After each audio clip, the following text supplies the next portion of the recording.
I'll start from the beginning. Okay. So you've inherited 23 chromosomes from your mom, 23 chromosomes from your dad. That makes 46 chromosomes. On those 46 chromosomes, we have 3 billion base pairs and 6 billion bases. So that's what the terminology is. It's not, we don't say nucleotides, although it is nucleotides, but we say base pairs because the nitrogenous bases are thymine, guanine, cytosine, and adenine. So in other words,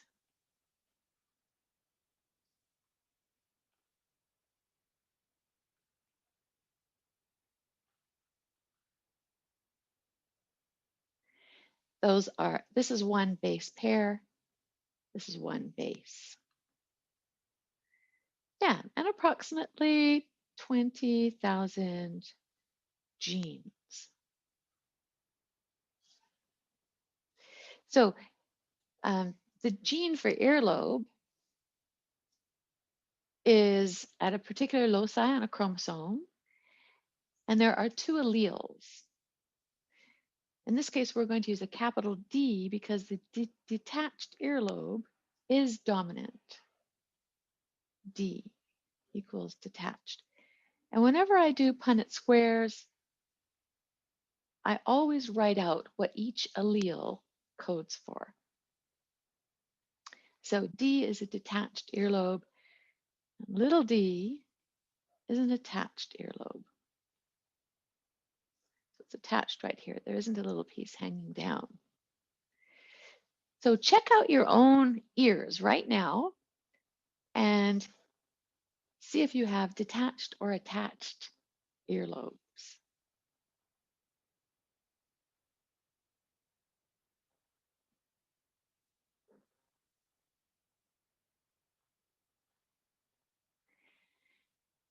Would you expect there to be more individuals with detached earlobes or attached earlobes? Oh, good, there's a detached.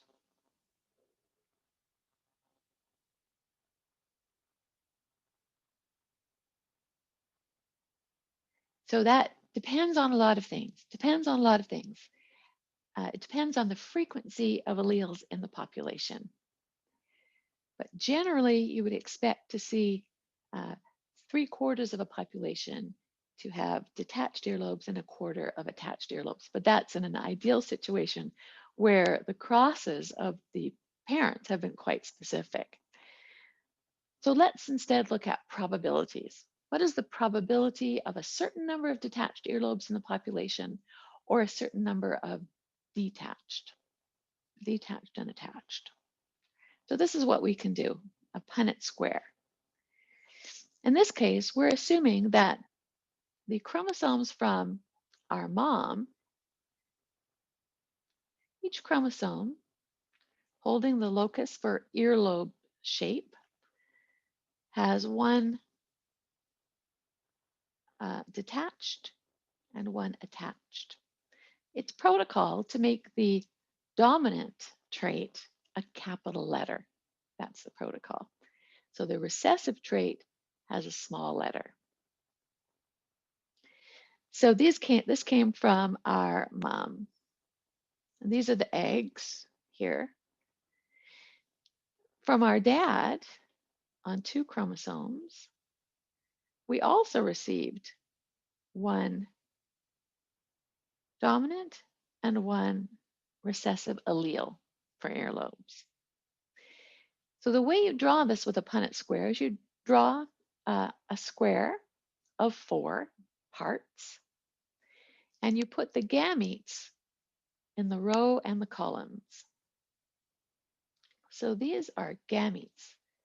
Gametes is another word for eggs or sperm.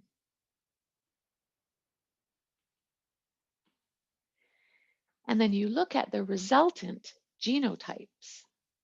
So this is a genotype. genotype is the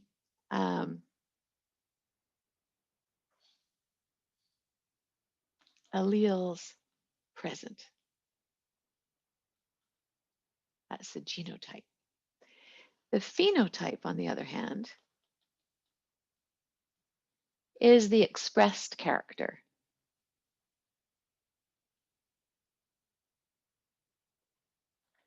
In this case, our expressed character is either a detached earlobe or an attached earlobe. So keep that in mind, the genotype and phenotype. So in this case, through meiosis, there was a 50% probability that any one of the eggs had a dominant allele. So we can write that here. I'll write it as a proportion, 50% probability. And the same for the recessive one. The reason is that during meiosis, these two chromosomes split and went into different eggs. And the same thing occurred for the male.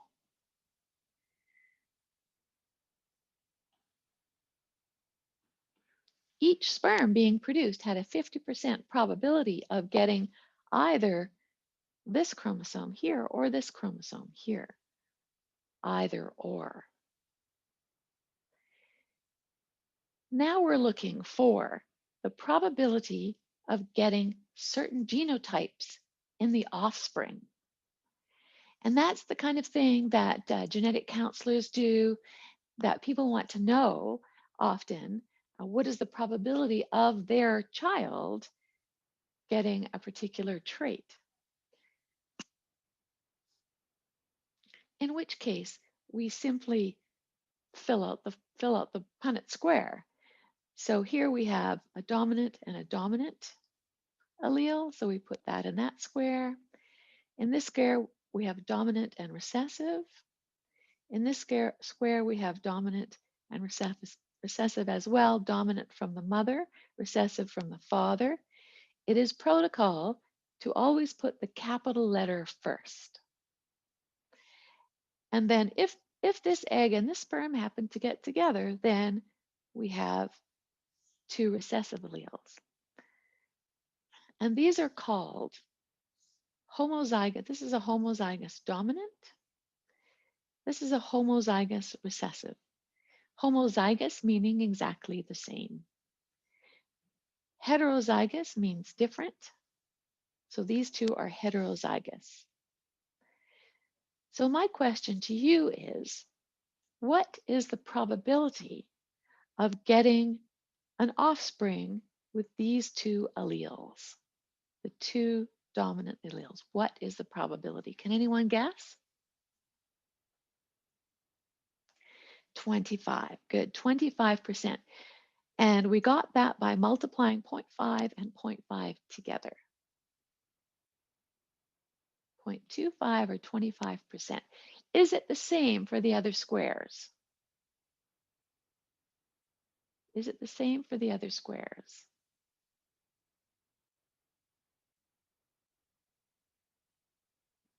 What do you think? Yes, it is indeed, because each square has a probability of 0.5 for one of the alleles. If you ask the question, what is the probability of getting this and that? Then you multiply the probabilities together. So we do have 0.25 in each square.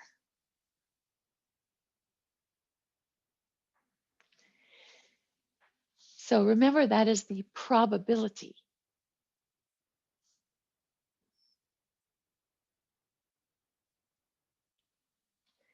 So before I give you an exercise, I'll do one on the board that is similar to the one that I'm going to give you before you do it.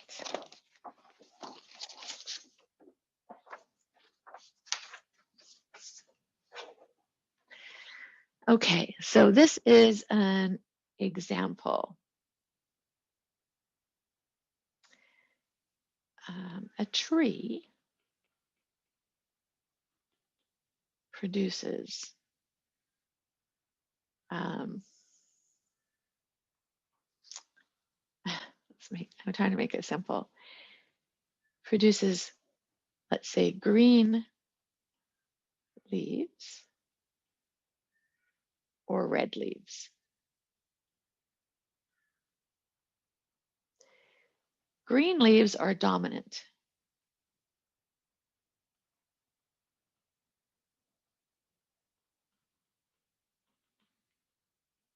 Red are recessive. I'm going through the steps slowly, step by step. So it's good to write down the letters in question. A capital G for green and a small g for red.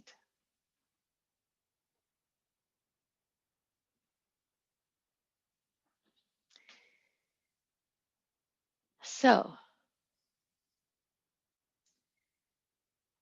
if I had a male plant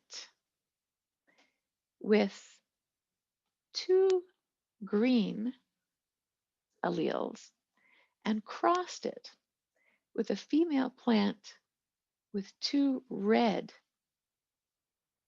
alleles, what will I get from my offspring? So the first question you should ask is, what possible gametes could there be from the parents?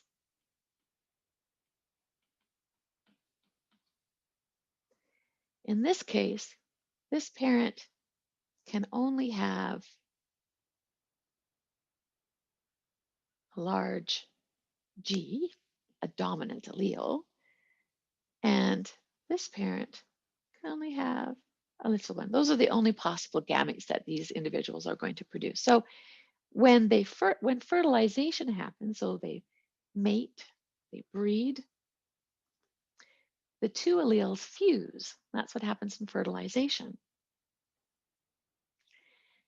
And our offspring, which we're going to call the F1 population, will all have 1 of each. This population is called the parent population, sometimes just a large P. So now I'm going to do something different. I'm going to, since these are plants and we get lots of seeds from plants, I'm going to cross one plant that is heterozygous with another plant that is heterozygous. And this is known as a monozygous cross. So for this one, what possible gametes can I get? What possible gametes will these individuals produce?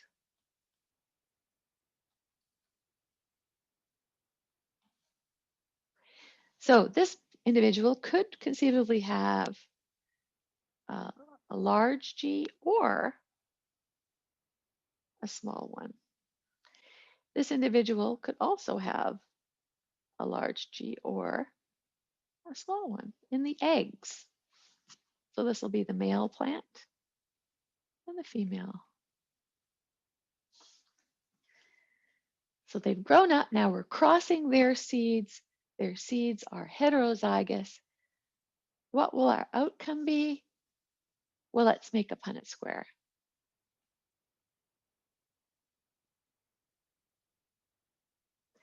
The alleles from the mother and the alleles from the father. And then we'll fill out our square.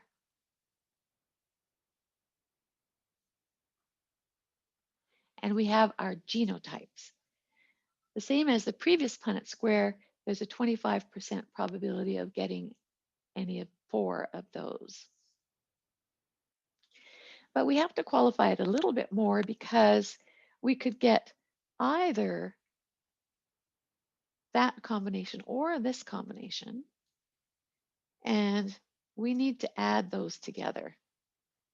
So we have a 25% of getting a homozygous dominant, 25% probability of getting homozygous recessive, but these are both the same genotypes. We add them together, so there's a 50% chance of getting those.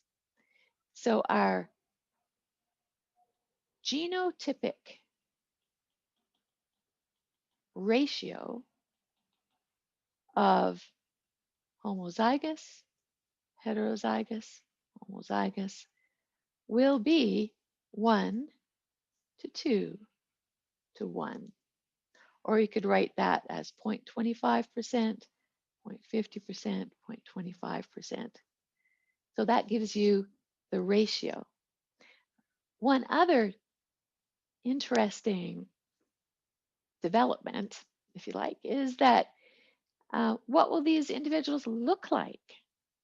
So we need to find what is known as the phenotypic ratio.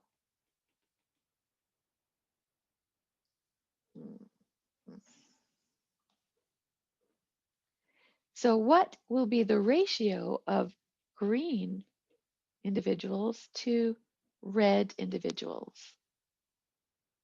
Can anybody tell me?